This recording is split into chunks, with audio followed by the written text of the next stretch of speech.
Ketemu lagi dengan Kak Febri masih di channel pembelajaran Sigma Smart Study. Kali ini kita akan membahas materi biologi untuk kelas 12 yaitu bioteknologi.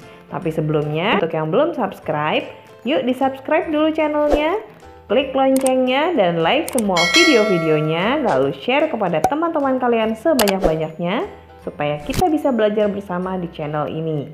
Belajar bersama Sigma Smart Study karena belajar bisa dari mana aja. Bioteknologi adalah cabang ilmu biologi yang mempelajari mengenai pemanfaatan makhluk hidup untuk menghasilkan barang dan jasa untuk sebesar-besarnya keuntungan manusia. Makhluk hidup yang digunakan dalam proses bioteknologi kita sebut agen bioteknologi. Agen bioteknologi ada yang digunakan secara utuh, contohnya adalah bakteri, ada yang digunakan sebagian, contohnya DNA atau enzim. Sejarah bioteknologi diawali pada saat Louis Pasteur, seorang ilmuwan asal Prancis, menemukan pertama kali adanya mikroba dalam makanan pada tahun 1870. Kemudian dilanjutkan oleh Edward Buchner. Edward Buchner menemukan fermentasi alkohol dengan perantaraan ragi pada tahun 1897 dan menghasilkan etanol serta karbon dioksida. Berdasarkan prosesnya, bioteknologi kita bagi menjadi dua macam. Yang pertama adalah bioteknologi konvensional. Pada proses bioteknologi konvensional, peralatan yang digunakan relatif sederhana tanpa peralatan canggih.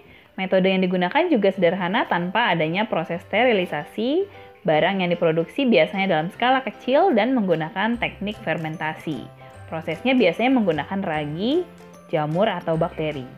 Yang kedua adalah bioteknologi modern.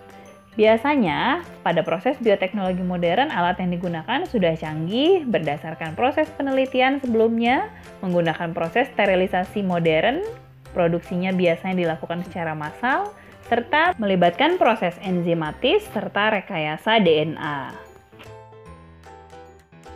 Berikut ini beberapa contoh penerapan bioteknologi konvensional. Contoh yang pertama adalah proses pembuatan tape yang dibuat dengan fermentasi ragi, jamur Saccharomyces cerevisiae.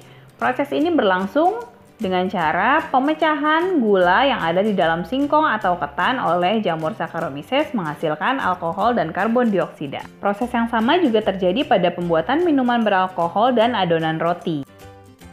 Berikutnya adalah proses pembuatan keju. Keju dibuat dengan melakukan fermentasi terhadap susu dengan menggunakan jamur Penicillium roqueforti, Propionibacterium, Lactobacillus, atau Streptococcus.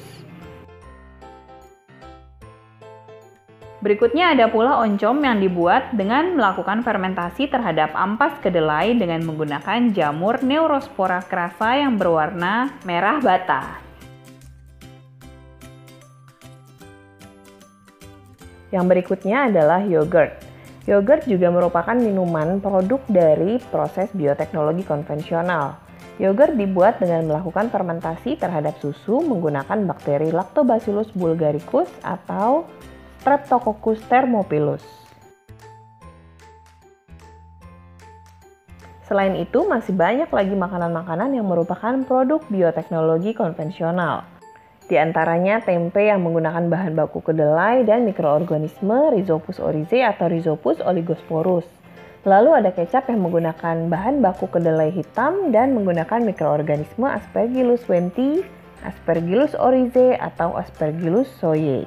Lalu keju dan yogurt yang sudah kita bahas tadi, kemudian mentega yang menggunakan bahan baku susu dan mikroorganisme Leuconostoc cremoris. Lalu roti yang menggunakan mikroorganisme Saccharomyces cerevisiae sama seperti proses pembuatan tape. Dan masih banyak lainnya, kalian bisa baca semuanya ya adik-adik. Selanjutnya, mari kita bahas mengenai bioteknologi modern. Bioteknologi modern yang pertama kita lihat penerapan pada bidang pertanian. Yang pertama adalah kultur jaringan, yaitu metode untuk memperbanyak tumbuhan yang biasanya adalah bibit unggul dengan memanfaatkan sifat totipotensi pada jaringan meristem. Kultur jaringan biasanya dilakukan dalam medium pertumbuhan yang steril. Contohnya biasanya kita bisa memperbanyak bibit unggul anggrek atau kelapa sawit. Nah, berikut ini adalah skema proses kultur jaringan.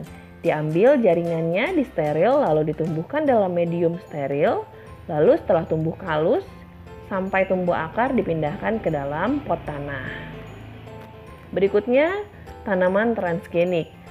Tanaman transgenik dibuat dengan memodifikasi DNA agar bersifat lebih unggul daripada bibit sebelumnya dan tentu saja tahan hama. Contoh tumbuhan yang biasanya dibuat menjadi tanaman transgenik adalah jagung, padi, dan gandum. Penerapan bioteknologi yang berikutnya adalah untuk bidang kesehatan. Contohnya adalah proses pembuatan antibiotik yang dihasilkan oleh beberapa mikroorganisme tertentu seperti Penicillium chrysogenum, Penicillium notatum, dan Streptomyces. Masih di bidang kesehatan, berikutnya cloning. Cloning adalah upaya untuk menggandakan makhluk hidup baru dengan cara menggabungkan inti sel somatik dengan sel telur yang intinya sudah dirusak atau sudah tidak berinti. Contoh cloning hasilnya adalah domba doli. Selanjutnya adalah proses pembuatan antibodi monoklonal. Antibodi monoklonal dibuat secara hibridoma, menggabungkan sel-sel kekebalan tubuh dengan sel kanker supaya sel kekebalan tubuh kita bisa membelah dengan sangat cepat dan menghasilkan sistem imun yang sangat banyak dan cepat untuk melawan penyakit. Berikutnya, kita juga bisa menghasilkan vaksin dengan metode rekayasa genetika. Proses pembuatan vaksin biasanya dilakukan dengan merekayasa DNA bakteri yang digabungkan dengan DNA virus yang ingin kita buat vaksinnya. Jadi DNA virus yang ingin kita lawan digabungkan DNA-nya dengan DNA bakteri, lalu bakteri tersebut dibiakkan. Berikutnya adalah bayi tabung atau in vitro fertilization, yaitu usaha untuk mempertemukan sel telur dengan sel sperma di luar tubuh ibu, yaitu di dalam sebuah kultur steril. Sel telur dikeluarkan lalu dipertemukan dengan sel-sel sperma untuk menghasilkan zigot. Kemudian zigot atau embrio yang sudah berkembang dengan baik akan ditransfer kembali ke dalam rahim ibu. Bidang lain yang menggunakan bioteknologi adalah bidang peternakan.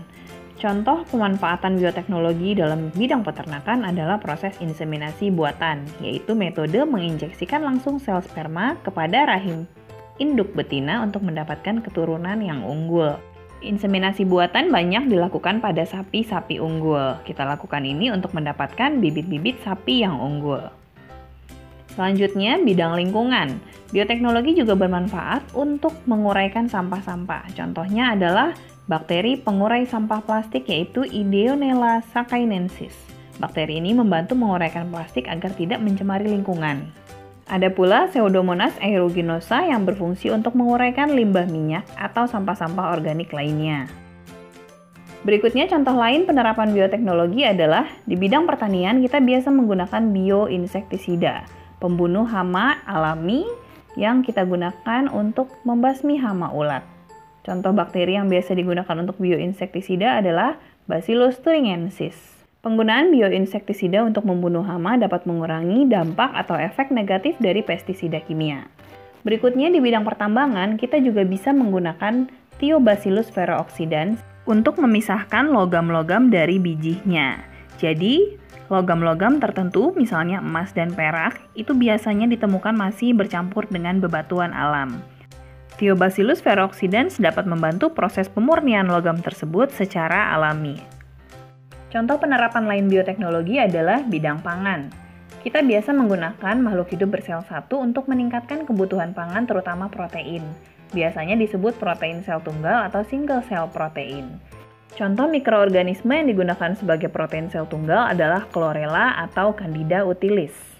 Kita juga bisa menggunakan bakteri untuk melakukan proses rekayasa genetika, yaitu proses untuk mengubah susunan DNA makhluk hidup dengan cara memasukkan gen asing ke dalam bakteri E. coli. Bakteri Escherichia coli biasanya digunakan sebagai agen pembawa DNA asing yang ingin kita biakkan. Contohnya adalah pada proses pembuatan insulin. Berikut ini adalah kelebihan atau kekurangan penggunaan bioteknologi konvensional. Kelebihannya adalah biaya yang digunakan murah, teknologinya sederhana, dan proses penerapannya mudah. Tidak membutuhkan tenaga ahli di bidang bioteknologi. Tetapi dampak negatifnya adalah proses bioteknologi konvensional sangat dipengaruhi oleh keadaan alam seperti suhu, cuaca, dan lain-lain. Dan kita tidak bisa mengubah atau memperbaiki sifat individu, atau kita tidak bisa menghasilkan bibit unggul dalam proses bioteknologi konvensional. Kemudian apa saja sih kelebihan dan kekurangan bioteknologi modern? Kelebihan dari bioteknologi modern adalah kita bisa menghasilkan bibit unggul, Kita bisa meminimalisir pencemaran, hasilnya cepat, dan menghasilkan produk-produk obat-obatan yang baru. Tetapi kekurangannya adalah biaya yang dibutuhkan relatif tinggi, teknologinya sulit, dan dapat mengganggu keseimbangan ekosistem karena munculnya bibit-bibit unggul yang baru sehingga bibit-bibit yang tidak unggul dilupakan hingga akhirnya punah. Oke adik-adik, itu tadi materi mengenai bioteknologi sudah selesai kita bahas semua ya. Semoga bisa dipahami. Jika kalian masih kurang paham, bisa kalian ulang-ulang lagi videonya sampai kalian betul-betul paham. Tetap semangat belajarnya, tetap tinggal di rumah, tetap jaga kesehatan, dan belajar bersama channel pembelajaran Sigma Smart Study. Karena belajar bisa dari mana aja.